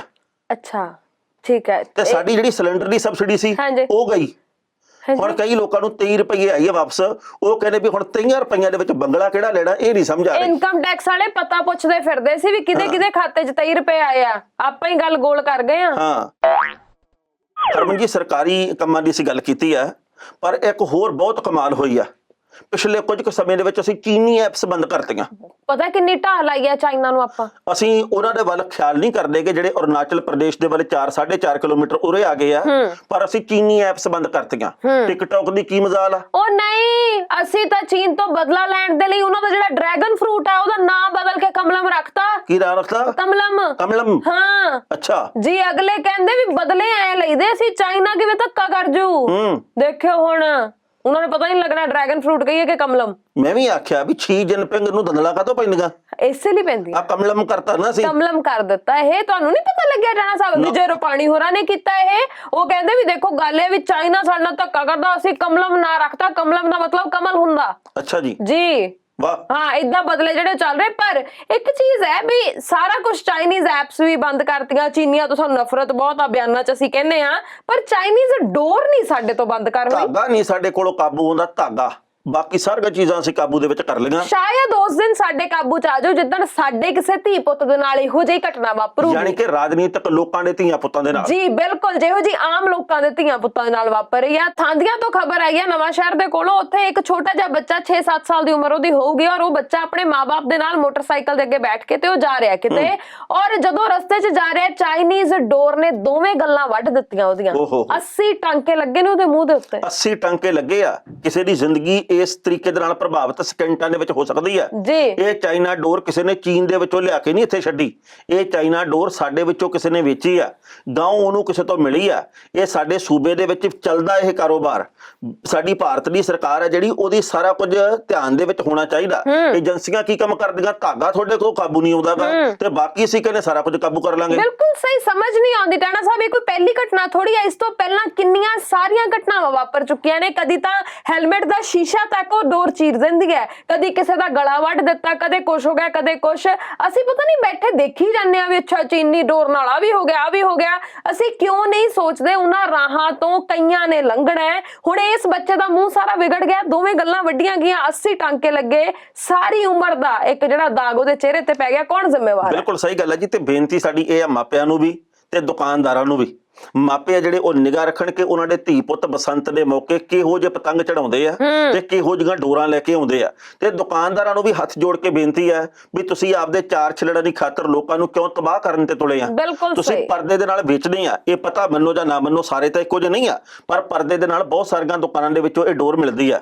ਤੁਸੀਂ ਆਹ ਕਾਰੋਬਾਰ ਨਾ ਕਰੋ, ਕੀ ਫਾਇਦਾ? ਲੋਕਾਂ ਦੀਆਂ ਜ਼ਿੰਦਗੀਆਂ ਨਾਲ ਖੇਡਣਾ ਬੰਦ ਕਰੋ। ਚਾਰ ਛਿੱਲੜ ਤੁਸੀਂ ਕਮਾ ਲਓਗੇ, ਪਰ ਰਾਤ ਨੂੰ ਨੀਂਦ ਨਹੀਂ ਆਉਣੀ ਹੈ ਸੋਚ ਕੇ ਵੀ ਸਾਡੀ ਵੇਚੀ ਹੋਈ ਡੋਰ ਦੇ ਨਾਲ ਕਿਸੇ ਦੀ ਜ਼ਿੰਦਗੀ ਨੂੰ ਇਉਂ ਫਰਕ ਪੈ ਗਿਆ। ਸੋ ਬਾਕੀ ਟਾਣਾ ਸਾਹਿਬ ਫਿਲਹਾਲ ਦੇ ਲਈ ਪ੍ਰੋਗਰਾਮ ਹੁਣ ਸਮੇਟਦੇ ਆ ਜੀ, ਜਾਣ ਦਾ ਹੋ ਗਿਆ ਵੇਲਾ। ਫਿਰ ਇੱਕ ਵਾਰੀ ਕਹਦੇ ਆ ਜ਼ਿੰਦਾਬਾਦ ਰਹੋ, ਚੜ੍ਹਦੀ ਕਲਾ ਦੇ ਵਿੱਚ ਰਹੋ, ਕੁਝ ਨਹੀਂ ਹੋਇਆ, ਅਸੀਂ ਜਿੱਤਾਂਗੇ ਜ਼ਰੂਰ, ਜਾਰੀ ਜੰਗ ਰੱਖਿਓ, ਕੁਝ ਨਹੀਂ ਹੋਇਆ। ਸੋ ਬਾਕੀ ਫਿਲਹਾਲ ਦੇ ਲਈ ਪ੍ਰੋਗਰਾਮ ਨੂੰ ਅਸੀਂ ਇੱਥੇ ਹੀ ਸਮੇਟਦੇ ਆ।